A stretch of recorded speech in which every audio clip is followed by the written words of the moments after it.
Assalamualaikum warahmatullahi wabarakatuh. Selamat malam semuanya ya teman-teman. Oke, sebenarnya mau membahas ini udah begitu lama ya.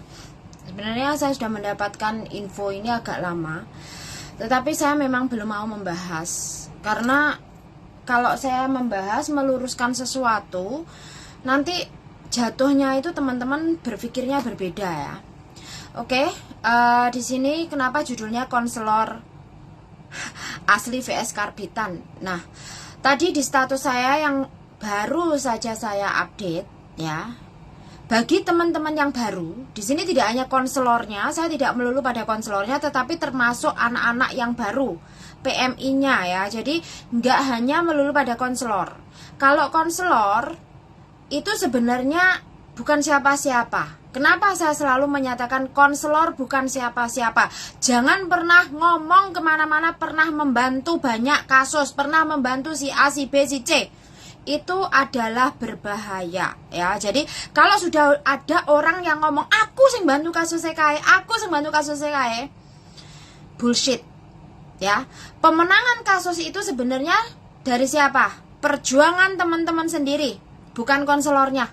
Konselor itu hanya memberikan penjelasan sesuai prosedur. Kita akan menjelaskan sesuai prosedur. Jadi tidak ada istilahnya kalian itu menyelesaikan masalah orang, apalagi memutuskan masalah orang harus ikut Anda. No ya, jadi ini big no sekali. Terus bagi teman-teman PMI harus tahu dulu duduk masalahnya apa. Enggak ojo latah ikut-ikutan. Enggak ya. Jangan latah dengan masalah kalian ikut-ikutan. Oh si A bisa, aku juga bisa. Enggak. Oh si A masalahnya selesai karena bantuan si A. Itu kan katanya. Jadi bukan karena bantuan si A, si B, si C, atau bukan karena dia konseling ke saya masalahnya selesai. Tidak. Bukan. Ya. Sekali lagi, konselor yang sudah paham kekonselingan dan advokasi, dia tidak akan pernah mengumbar di medsos. Itu konselor. Kasus berapa yang ditangani atau data kasus tidak akan diumbar di medsos karena ini kode etik ya, catatan. Terus untuk teman-teman PMI yang baru, kalau Anda ingin tahu hak-hak kalian, peraturan negara tujuan ya kan, prosedurnya, kalau kalian punya HP, manfaatkan. Sekarang nggak perlu kalian ke kos WB, duduk di lapangan, nggak perlu. Ya, kalian nggak perlu. Kalau hanya sekedar ingin tahu hak-hak kalian, isi kontrak kerja kalian. Kontrak kerja aja dulu dihafal nih. Nggak usah kamu merambah ke kemana-mana, nggak usah. Ya, kontrak kerja aja dulu dihafal nih. Itu kalian bisa memanfaatkan internet kalian untuk mencari informasi. Google banyak, Facebook banyak, YouTube banyak. Ya. Jadi jangan kalian ini terpaku arus. Apa meneh wong sing gaene posting ning gone media sosial dengan menyatakan sok-sokan saya siap membantu PMI, saya siap berada di garda depan. Jangan ya, tidak boleh. Sama sekali tidak boleh. Ini kalau konselor. Tapi kalau individu menyatakan demikian, wis urusan dhewe. Yang saya tegaskan adalah teman-teman PMI sebelum konsultasi masalahnya, sebelum melangkah, cari orang yang tepat. Cari orang yang tepat. Nek telepon aku mungkin kalian nggak berani, nggak apa-apa. Cari orang lain yang tepat. Karena kalian pasti akan ngomong kontreng nggak sabaran atau kontreng ketus, kontreng apa terserah. Karena kalau saya itu langsung to the point. Jadi saya tidak ada yang namanya bertele-tele. Itu saya. Jadi kalau konsultasi ke saya diharapkan jangan bertele-tele, langsung to the point. Karena saya maunya teman-teman tahu masalah yang dihadapi apa, duduk masalahnya di mana. Jadi bukan karena mau melu-melu, bukan karena isine katanya, bukan karena kue gak ngerti hakmu terus kue pengen sakit hati, kue emosi. Tidak. Kalian berurusan dengan hukum bukan karena kalian sakit hati, tapi karena kalian punya data, punya fakta untuk menuntutkan tuntutan kalian ya. Jadi di sini yang perlu ditegaskan. Oke, di sini saya membawa beberapa kasus yang mungkin saya mau sharing kepada teman-teman. Contoh kasus ya. Tingkat beberapa kasus. 1, untuk kontrak kerja ini masih ringan. Siapapun boleh bisa membantu, siapapun boleh bisa menjawab. Nggak perlu saya, nggak perlu anak organisasi. Siapapun boleh menjawab ya kontrak kerja. Kenapa? Banyak sekali tulisan-tulisan di Google ya. Nanti tak bahas Mbak Ita. Terus yang kedua ya, kasus yang saat ini kita hadapi itu ya Mbak, kasus yang tergolong sudah menengah ke atas, sulit, rumit ya, berurusan dengan apa? Job hopping dan kondisi kerja, pelecehan seksual, overcharging. Ini kasus yang rumit. Jadi bukan berarti nggak bisa diselesaikan, bisa, tapi memakan waktu ya. Prosesnya ini memakan waktu. Dan ada banyak hal di sana, banyak pihak yang dilibatkan, serta pertimbangan-pertimbangan yang nanti akan diambil oleh pihak yang bersangkutan. Karena konselor itu tidak bisa memberi tanggung jawab apapun kepada siapapun, nggak bisa menjaminkan. Jadi jangan percaya kalau si A ini ngomong, aku duwe pengacara, bisa membantu kamu. Nggak. Ada beberapa kasus tidak membutuhkan pengacara, ya. Ada beberapa kasus tidak membutuhkan LBH. Ada beberapa kasus memang kamu harus memberikan bukti dulu baru kamu bisa melakukan. Jadi semua kasus yang berhubungan dengan kontrak kerja, job hopping, overcharging, ini jalurnya ini sudah jalur hukum. Anda harus siap-siap data, siap-siap kronologi, menyiapkan argumen. Jadi nggak sembarangan. Nggak sembarangan ya. Jadi jangan, Mbak aku loh cuman pengen bantu, anak ini butuh bantu. Pertanyaannya anak ini butuh bantuannya di mana? Anda harus tahu ya, butuh bantuannya di mana dulu, letaknya masalahnya di mana. Nah, giliran nanti sudah nggak dapat jalan ya, kalian sudah mentok, kamu cari saya, tak interogasi, jawabanmu ternyata kamu itu sebenarnya nggak tahu masalah kamu. Nanti kalian akan bilang di luar sana, aku konsultasi sama Mbak Kontreng nggak ada solusi. Solusi itu ada, tapi belum tentu solusi itu tepat buat masalah kalian. Mungkin kasusnya hampir sama, bahkan kasusnya sama sekalipun, belum tentu jalur yang kita tempuh itu sama, Mbak. Ya. Jadi, ojo kowe iki percaya karo uang sing gaene ning Facebook kowar-kowar. Sing neng Facebook kowar-kowar tok kae belum tentu dia di lapangan bener-bener tahu. Belum tentu dia bener-bener sudah masuk ke dalam kasus tersebut. Belum tentu dia paham prosedur kekonselingan itu seperti apa, advokasi itu seperti apa, ya. Jadi di sini yang perlu didudukkan itu teman-teman tahu dulu masalahmu ki apa, sing kok adepi ki apa. Dadi ben gak salah leh melangkah. Ya. Oke, sekarang saya bahas tentang job hopping. Job hopping di sini di Hong Kong itu sekarang merambah kemana-mana. Tidak hanya sekedar kue diputus kontrak selesai, kue kudu ngene ndak. Apapun alasannya, Anda diputus kontrak, kewajiban Anda adalah harus pulang ke negara asal atau keluar dari Hong Kong untuk menunggu proses. Bukan karena 3 tahun kemarin peraturan berubah, sekarang berubah lagi. Tidak ada peraturan pergantian majikan diputus kontrak, tidak ada yang berubah. Hanya saja 3 tahun kemarin itu mengalami penyesuaian. Kalau saat ini teman-teman merasa teraniaya, aku diputus kontrak kudu mulai Indo, aku mundur kudu mulai Indo, ora gelem mulai Indo, itu sudah di luar tanggung jawab. Ya, jadi ojo bingung nih konselor Mbak sampean. Kadang kalian tuh konseling itu bingung nih konselormu, nyalah nih konselormu. Kenapa aku ngomong nyalah nih konselormu?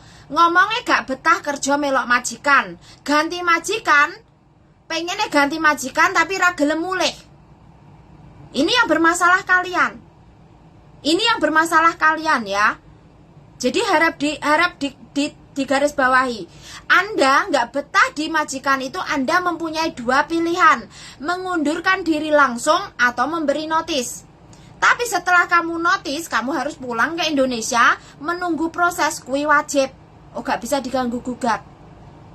Kalau kamu masih ngomong, aku ra pengen mulai piye mbak, itu urusan kamu. Jadi jangan disamakan, ya. Terus di sini lagi, untuk urusan kalian nggak mau pulang, ini tolong ditanyakan dulu kepada kalian. Kalau kalian nggak sanggup pulang, apa sih yang ditakutkan untuk pulang ke Indonesia menunggu proses? Paling gede nih 2,5 bulan visamu wis mudhun, ya kan? Nah, koyo sing dek wingi baru kemarin ya, saya menerima konselingan. Aku ra betah melok majikan iki mbak, 22 tahun tak eloni, saiki wonge gak genah. Wis dijelas nih, ada dua cara. Nek misal aku mbak ganti majikan, kira-kira menurut mbak kontreng piye, aku iso lulus ora visaku. Aku bukan petugas imigrasi, saya tidak akan pernah menjawab. Jawaban saya adalah takono imigrasi. Nek gak ngono, jajalan kuwi jawabanku. Karena nggak ada yang bisa menjaminkan. Dikandani ngono, isik bantahe muni piye. Nek mbak kontreng kan sudah terkenal. Di sini bukan masalah saya sudah terkenal, ya. Sekali lagi, bukan masalah yang Anda tanya ini orangnya terkenal terus kasusmu selesai. Stop pemikiran seperti ini. Kasus itu tidak seperti ini penyelesaiannya, ya. Masalah tidak seperti ini menyelesaikannya. Karena prioritas orang berbeda. Ya, bisa dipahami ya. Kamu nggak betah di majikan, kamu mundur. Tapi kalau kamu sudah tahu kamu punya catatan kriminal, berdagang dan ditangkap, kamu sudah masuk penjara dan keluar, kamu hanya bisa bekerja di majikan ini sampai majikan tidak mau atau kamu mengundurkan diri. Catatan kriminal Anda sudah tercatat forward di imigrasi. Jadi nggak ada yang bisa kamu ganti majikan, nggak bisa. Kalau kamu nggak mau pulang, wis urusanmu, bukan urusan saya. Terus, masalah hutang piutang, gade paspor, ya. Masalah hutang piutang, gade paspor, iki individu. Sing utang awakmu, sing gade paspor awakmu, kuwi yo tebusan. Nek memang kamu pengen paspormu dibalekne tebusan, bayaran, itu masalah hutang piutang. Ya, hutang piutang tidak akan selesai kalau kamu tidak membayar. Bisa ya dipahami? Hutang piutang tidak akan selesai kemanapun kalau kamu tidak membayar. Gak ada paspor, kalian sudah melanggar undang-undang sudah menyalahgunakan dokumen negara. Kalian bisa dihukum pidana. Catat ya, kamu berani menggadaikan paspormu untuk hutang, kamu juga harus berani menyebusnya. Terus, apakah bisa dituntut? Bisa, sangat bisa dituntut kalau masalah urusan paspor. Terus penahanan dokumen. Penahanan dokumen ini harus tahu bahwa penahanan dokumen tidak dibenarkan oleh agensi maupun majikan. Tapi apakah namanya penahanan dokumen itu selalu harus seperti itu?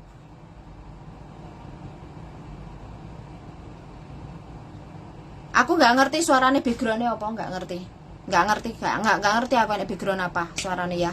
Nah, jadi di sini yang perlu yang perlu diketahui adalah penahanan dokumen oleh pihak manapun berbagai alasan memang tidak dibenarkan, tetapi yang punya dokumen sendiri yang harus tahu kenapa kamu mengambil dokumen.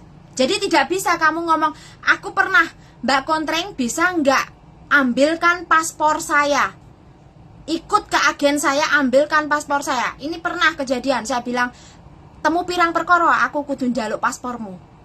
Nah, ini jawaban saya.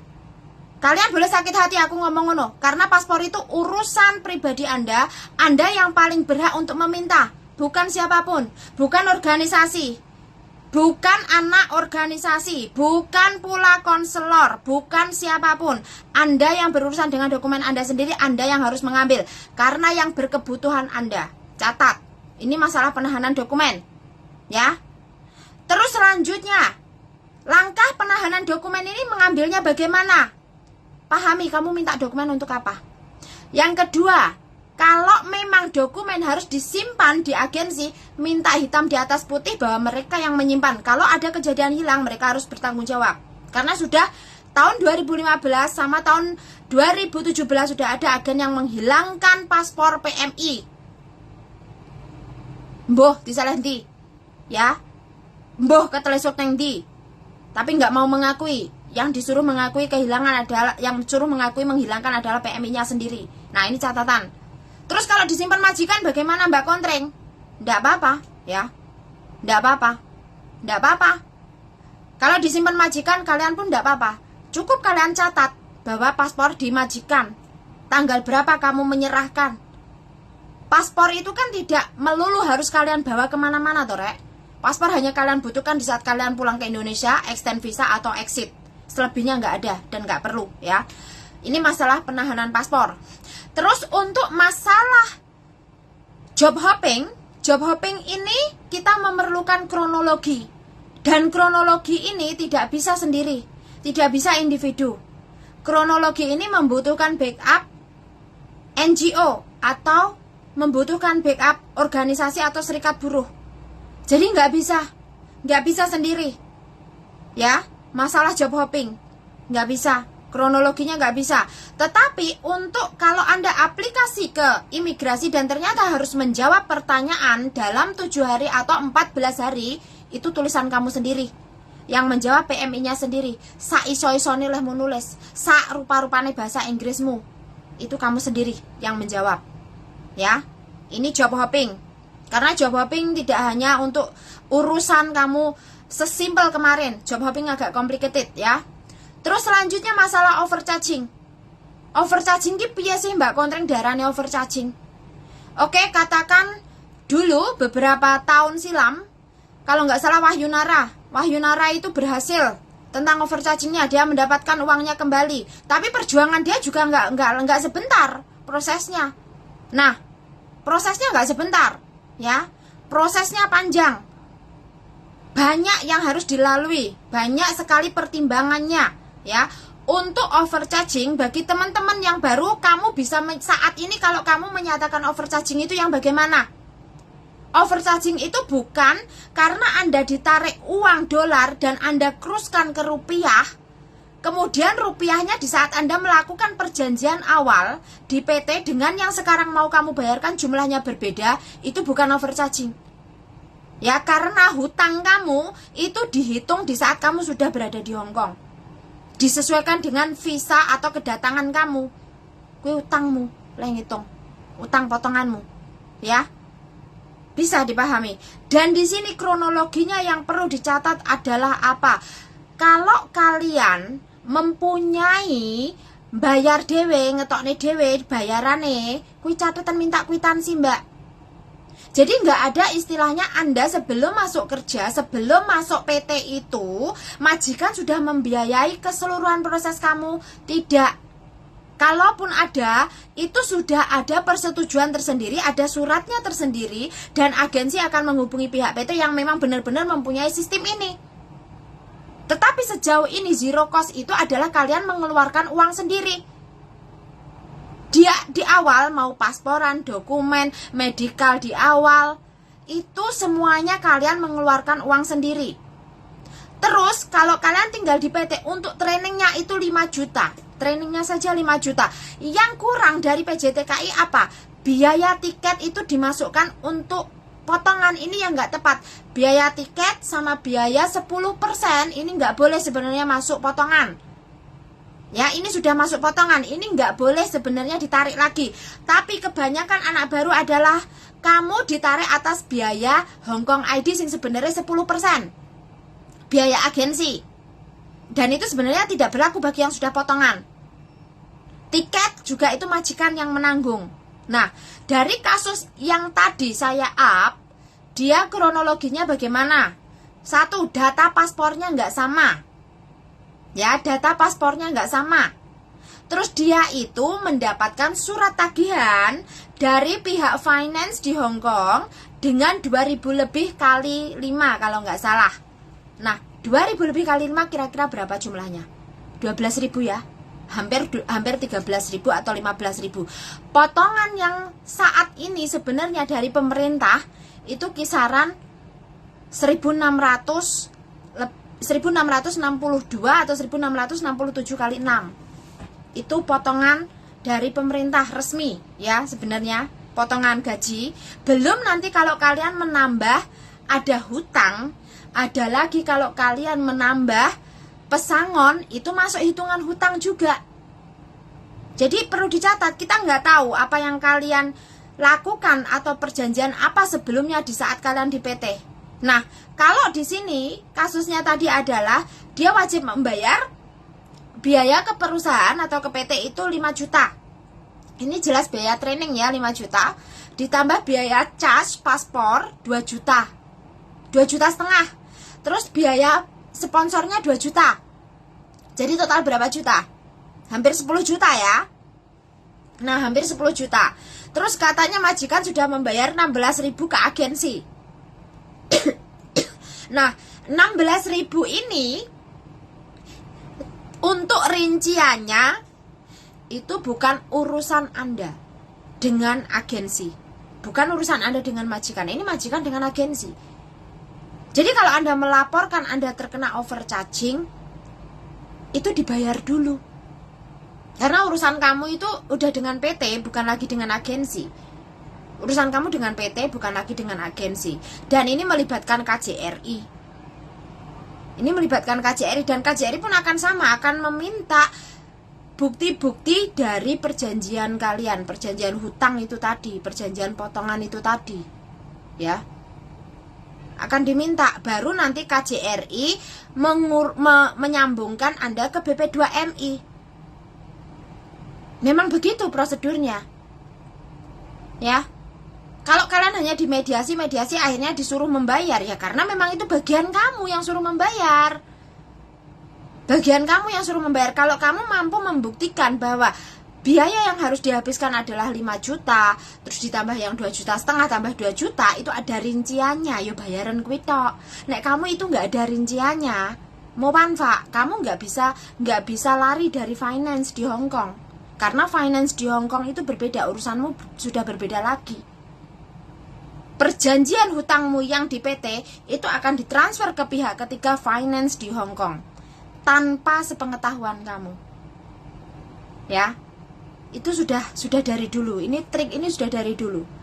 Dan ini sebenarnya adalah tugasnya BP2MI. Sampai hari ini BP2MI masih membanggakan zero cost-nya yang notabene sebenarnya nol besar, ya. Jadi jangan terpaku pada perjanjian zero cost yang sudah kalian tanda tangani saat PAP. Itu formalitas. Nek gak ngono kowe gak oleh budal. Nek gak ngono kamu gak bisa berangkat. Tapi kalau kalian disuruh bayar duluan kan kalian juga gak punya uang, ya kan? Terus kurnya BNI itu nggak berlaku lagi kurnya, ya.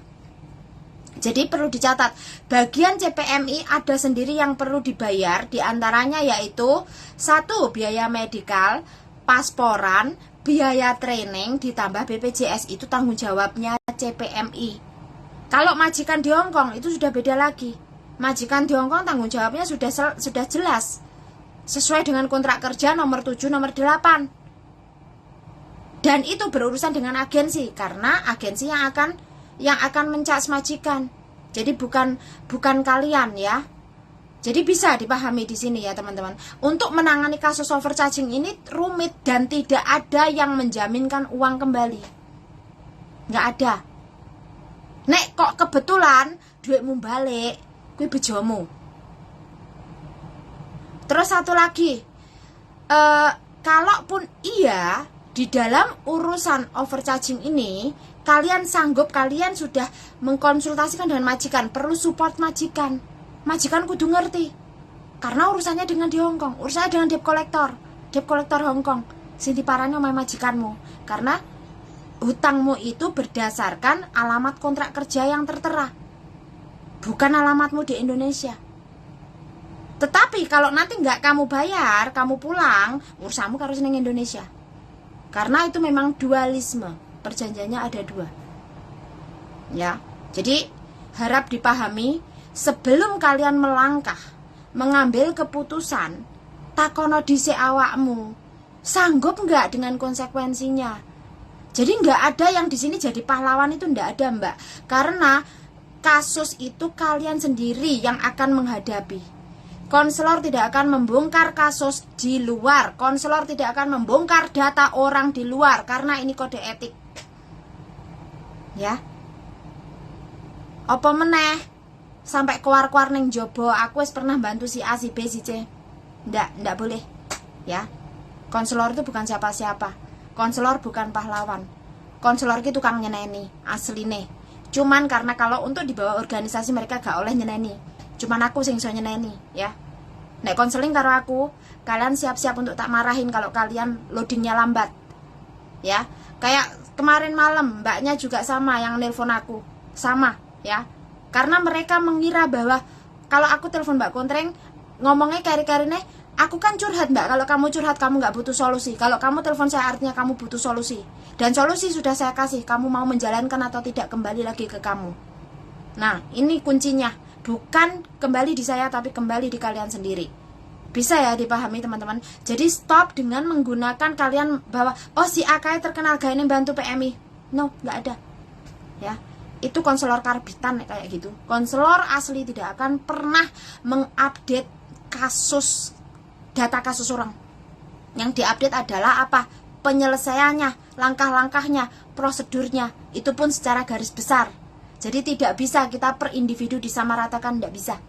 Ya, bisa dipahami sampai di sini ya. Semoga teman-teman di luar sana lebih pintar, lebih cerdas untuk mencari informasi. Jangan hanya ngikuti sing viral tok, jangan hanya ngikuti sing oke follower-e. Belum tentu yang banyak followernya, belum tentu yang viral itu benar. Ya, kalau kita bicara tentang hukum, harap diketahui kita perlu data dan fakta, bukan asumsi dan persepsi atau opini pribadi. Ya, sampai di sini ya. Terima kasih. Wassalamualaikum warahmatullahi wabarakatuh.